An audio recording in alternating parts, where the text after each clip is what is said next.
20 साल पहले मैंने सड़क पर रहने वाले एक भूखे लड़के को सिर्फ एक कटोरा नूडल्स खिलाया था, लेकिन मैंने कभी नहीं सोचा था कि मेरी वही छोटी सी मदद एक दिन मेरी जान बचाएगी। एक दिन एक पति पत्नी मेरे नूडल्स की दुकान पर आए। अंदर आते ही वह औरत मेरे सामने घुटनों के बल बैठ गई और एक कटोरा नूडल्स मांगने लगी। मुझे उन पर दया आ गई, इसलिए मैंने खुद अपने हाथों से उनके लिए नूडल्स बनाए। लेकिन मुझे क्या पता था कि जिन नूडल्स को मैंने इतनी मेहनत और प्यार से बनाया वही बाद में कुछ निर्दयी लोगों का हथियार बन जाएंगे। खाना खाने के बाद वह औरत मेरे नूडल्स की बहुत तारीफ करने लगी। उसने कहा कि इतने स्वादिष्ट नूडल्स उसने कभी नहीं खाए। फिर उसने पूछा कि क्या वह रोज मुफ्त में यहाँ आकर खा सकती है। उसका पति बगल में खड़ा होकर उसे डांटने का नाटक करने लगा। मुझे समझ आ रहा था कि दोनों अभिनय कर रहे हैं, फिर भी मेरा दिल पिघल गया और मैंने उन्हें आने की अनुमति दे दी। वे बार बार मेरा धन्यवाद करने लगे और बोले कि मेरी यह मदद वे जिंदगी भर नहीं भूलेंगे। लेकिन मैं तो बस जरूरतमंद लोगों की मदद करना चाहती थी। मुझे बिल्कुल अंदाजा नहीं था कि 3 महीने बाद वही औरत अचानक कई लोगों को लेकर मेरी दुकान पर वापस आएगी। इतने सारे लोगों को देखकर मैं घबरा गई। मैंने उसे अलग ले जाकर कहा कि मैं इतने लोगों को मुफ्त में खाना नहीं खिला सकती, लेकिन उसने बेहिचक कहा, जब तुमने फ्री लिखा है तो सबको खिलाना ही पड़ेगा। उसका पति भी अब उसकी हरकतों से परेशान हो चुका था और उसे रोकने की कोशिश करने लगा, लेकिन उस औरत ने उसे याद दिलाया कि वे यहाँ किस मकसद से आए हैं। असल में 3 महीने पहले किसी को पता चला था कि मेरी दुकान में बहुत बड़ा निवेश आने वाला है, इसलिए उन्होंने इस परिवार को पैसे देकर मेरे यहाँ हंगामा करने भेजा था। अगर वे मुझे दुकान से बाहर निकाल देते तो उन्हें $50,000 मिलने वाले थे और उस औरत ने तुरंत यह सौदा मान लिया था। लेकिन मुझे नहीं पता था कि जो निवेशक मेरी दुकान में पैसा लगाने वाला था वही लड़का था जिसे मैंने 20 साल पहले नूडल्स खिलाए थे। अपनी मेहनत से वह अब एक बड़ी पब्लिक कंपनी का CEO बन चुका था, लेकिन इतने सालों बाद भी वह मुझे ढूंढना नहीं भूला था। वह उस एक कटोरे नूडल्स का एहसान चुकाना चाहता था। उधर दुकान में वह औरत और उसके साथ आए लोग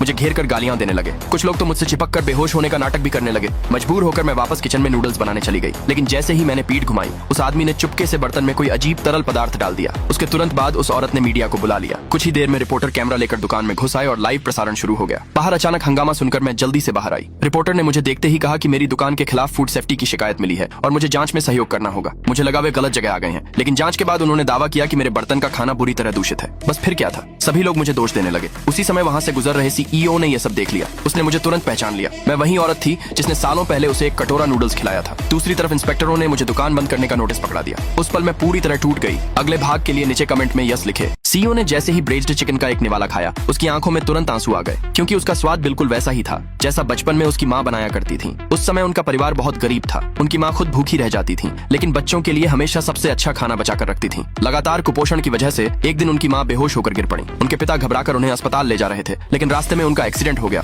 और दोनों की मौत हो गई। मजबूरी में बड़े भाई ने चारों भाई बहनों को अलग अलग पालक परिवारों में भेज दिया। जिंदा रहने के लिए पूरा परिवार बिखर गया। 20 साल बाद सबसे बड़ी बहन अपनी मेहनत से एक बड़ी कंपनी की CEO बन चुकी थी, लेकिन इतने सालों में भी उसने अपने खोए हुए भाई बहनों को ढूंढना नहीं छोड़ा। एक दिन उसके असिस्टेंट ने बताया कि उसकी सबसे छोटी बहन एक होटल में शेफ का काम करती है। ये सुनते ही वह तुरंत वहां पहुंच गई। उसने छोटी बहन की बनाई हुई खास ब्रेज्ड चिकन डिश मंगवाई। जैसे ही उसने पहला निवाला खाया वह तुरंत समझ गई कि यह स्वाद उसकी माँ के हाथों का है। उसने तुरंत शेफ को बुलाने के लिए कहा। जब छोटी बहन सामने आई तो CEO ने पूछा, तुमने ये डिश बनाना कहाँ सीखा? छोटी बहन ने मुस्कुराकर जवाब दिया, ये मेरी माँ के हाथों के खाने का स्वाद है, बचपन से कभी भूल नहीं पाई। ये सुनते ही CEO समझ गई कि सामने खड़ी लड़की वही खोई हुई बहन है। पक्का करने के लिए उसने चुपचाप दोनों का DNA टेस्ट करवाने का आदेश दिया। उधर छोटी बहन जब अपने पालक परिवार के घर लौटी तो उसे एक बड़ा गिफ्ट मिला। खोलकर देखा तो उसमें शादी का जोड़ा था। असल में उसके पालक माता पिता ने $1 मिलियन के दहेज के बदले उसकी शादी एक बूढ़े आदमी से तय कर दी थी। छोटी बहन ने बहुत विरोध किया, लेकिन किसी ने उसकी बात नहीं सुनी। उल्टा उसे धमकी दी गई कि अगर उसने शादी से मना किया तो उसे गायब कर दिया जाएगा। शादी के दिन वह बूढ़ा आदमी उसे मारने तक लगा और चेतावनी दी कि भागने की कोशिश मत करना। होटल के बाहर भी लोग निगरानी कर रहे थे। उसी समय CEO को पता चला कि उसकी बहन की उसी दिन शादी है। उसने तुरंत एक भव्य तोहफा तैयार करवाया और खुद वहां जाने का फैसला किया, लेकिन रास्ते में उसे सच्चाई पता चली कि उसकी बहन को जबरदस्ती एक बूढ़े आदमी से शादी करवाई जा रही है। ये सुनते ही उसने ड्राइवर से कहा, गाड़ी तेज चलाओ। उधर शादी में बूढ़े आदमी ने लोगों को आदेश दिया कि लड़की को पकड़कर रस्म पूरी करवाई जाए। छोटी बहन पूरी तरह निराश हो चुकी थी। तभी अचानक दरवाजा जोर से खुला। CEO अंदर आई और गुस्से में चिल्लाई, मेरी बहन को छूने की हिम्मत किसने की? अगले भाग के लिए नीचे कमेंट में यस लिखे। मैं आधी रात तक फैक्ट्री में ओवरटाइम काम करता था। अब मैंने समय पर काम छोड़ना सुनिश्चित कर लिया। भले ही अरबों डॉलर के उपकरण खराब हो गए हों, मैं एक वरिष्ठ इंजीनियर हूँ, फिर भी समय पर काम पूरा कर लेता हूँ। मैंने ऐसा इसलिए किया क्योंकि एक सप्ताह पहले मैंने सुबह 4 बजे तक काम किया था। अगले दिन मैं केवल 2 मिनट लेट हुआ। फिर भी नए फैक्ट्री निदेशक ने न केवल मेरा $1 लाख बोनस काट लिया, बल्कि मुझे सबके सामने अपमानित किया। मेरे वरिष्ठ ने मुझसे माफी मांगने का आग्रह किया, लेकिन मैंने इनकार कर दिया। मेरे सहकर्मी मेरे पक्ष में बोलना चाहते थे, लेकिन उन्होंने उन्हें चुप रहने की धमकी दी। मैंने कुछ नहीं कहा और सजा नोटिस पर अपना नाम हस्ताक्षर कर दिया। निर्देशक ने तुरंत सभी को चेतावनी दी कि जिसने भी उसकी अवज्ञा की उसका अंत भी ऐसा ही होगा। उसके तुरंत बाद उन्होंने अपने भतीजे को नया इंजीनियर नियुक्त किया और यहाँ तक कि मेरे लिए नए कारखाने के नियम भी बनाए। लेकिन जब काम से छुट्टी का समय हुआ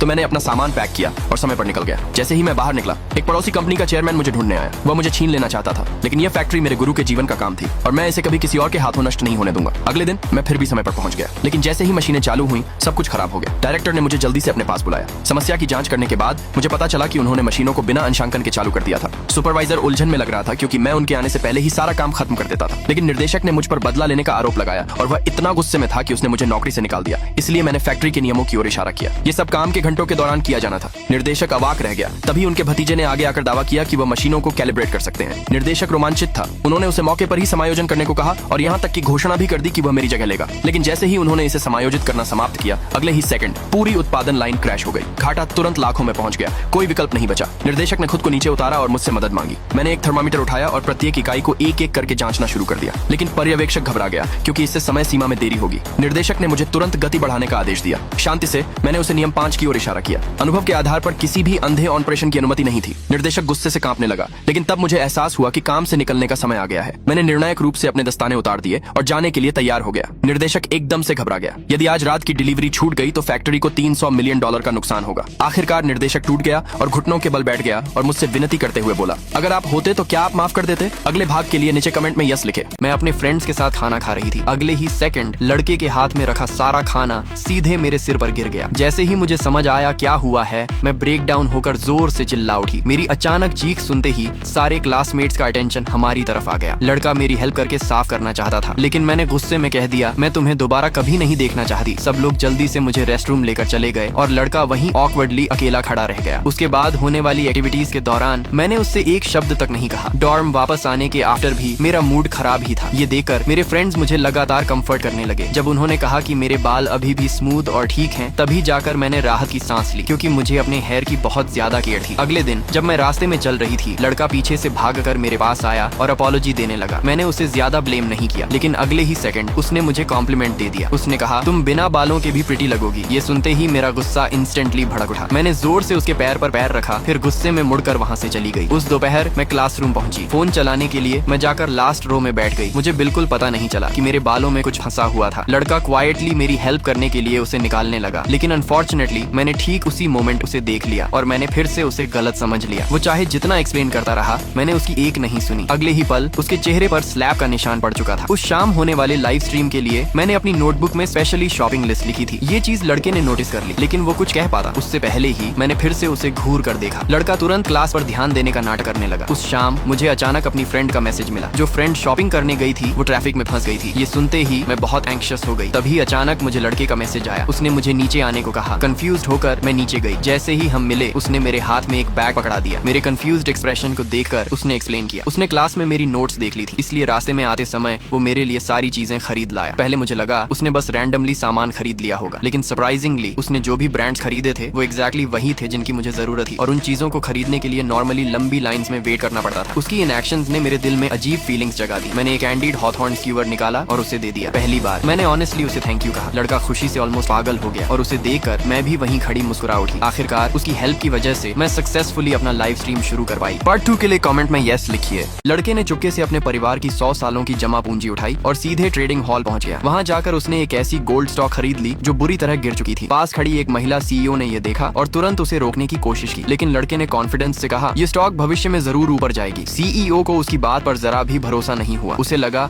लड़का सिर्फ सपने देख रहा है, लेकिन फिर भी वह समझ गई कि लड़का स्मार्ट होने के साथ साथ दिल का अच्छा भी है। तभी लड़के ने सीईओ के सामने एक शर्त रखी। अगर यह स्टॉक नहीं बढ़ी तो वह जिंदगी में कभी स्टॉक्स को हाथ नहीं लगाएगा और सीईओ से माफी भी मांगेगा। लेकिन अगर स्टॉक लगातार 10 दिन तक ऊपर गई तो सीईओ को उसके पिता से शादी करनी होगी। यह सुनते ही सीईओ की असिस्टेंट गुस्से से भड़क उठी, लेकिन जब उसने पीछे मुड़कर देखा तो सीईओ पहले ही उसकी शर्त मान चुकी थी। उसने सिर्फ इतना कहा, अगर तुम हार गए तो दोबारा कभी ऐसी जगह पर मत आना। उसी समय लड़के के पिता भी वहां पहुंच गए। उन्होंने पूछा, तुम्हारी ट्यूशन फी कहाँ है? लेकिन लड़के ने पूरे कॉन्फिडेंस के साथ अपना ट्रेडिंग कार्ड निकाला और कहा, बस 10 मिनट इंतजार करिए, हम बिलियनियर बनने वाले हैं। हो सकता है आपको एक खूबसूरत पत्नी भी मिल जाए। ये सुनते ही आदमी शॉक रह गया। उसे यकीन नहीं हुआ कि लड़के ने सारे पैसे स्टॉक में लगा दिए। तभी लड़के की माँ अपने अमीर बॉयफ्रेंड का हाथ पकड़कर वहाँ आ गई। उस अमीर आदमी ने मजाक उड़ाते हुए कहा, ये परिवार अब भी अमीर बनने के सपने देख रहा है। लड़के की माँ ने भी कहा, अच्छा हुआ मैं इसे छोड़कर चली गई, वरना इन लोगों की वजह से मेरी रेप्यूटेशन भी खराब हो जाती। लड़के का कॉन्फिडेंस देखकर अमीर आदमी ने भी उससे शर्त लगा ली। पिता अपने बेटे को घर ले जाना चाहते थे, लेकिन लड़का नहीं माना। उसे पूरा भरोसा था कि स्टॉक अपर लिमिट तक जाएगी। यह देखकर महिला सबके सामने अपने एक्स हस्बैंड का मजाक उड़ाने लगी। उसने कहा कि वह कभी भी उसके नए बॉयफ्रेंड जितना सफल नहीं बन सका। ये सुनकर आदमी गुस्से से भर गया। अपनी इज्जत वापस पाने के लिए उसने बेटे को शर्त जारी रखने की इजाजत दे दी। तब उस अमीर आदमी ने कहा, अगर स्टॉक नहीं बढ़ी तो तुम दोनों जिंदगी भर मेरे सर्वेंट बनकर रहोगे, लेकिन अगर स्टॉक बढ़ गई तो मैं सबके सामने घुटनों पर बैठकर माफी मांगूंगा। आदमी ने अपने बेटे के कॉन्फिडेंट चेहरे को देखा और समझ गया कि अब पीछे हटने का कोई रास्ता नहीं है। 2 मिनट बीत गए। अमीर आदमी को लगा कि जीत अब उसकी पक्की है। वह लगातार आदमी का मजाक उड़ाने लगा। उधर आदमी को अपने फैसले पर पछतावा होने लगा। उसे लगने लगा कि शर्त मानकर उसने बहुत बड़ी गलती कर दी। जैसे ही वह घुटनों पर बैठने वाला था, ठीक उसी पल 3 मिनट पूरे हो गए। अचानक ट्रेडिंग हॉल के लाउड स्पीकर पर अनाउंसमेंट हुई। लड़के की खरीदी हुई स्टॉक सिर्फ 1 मिनट में 100 गुना ऊपर पहुंच चुकी थी। पूरा हॉल एकदम शांत हो गया। पार्ट 2 के लिए कमेंट में यस लिखिए।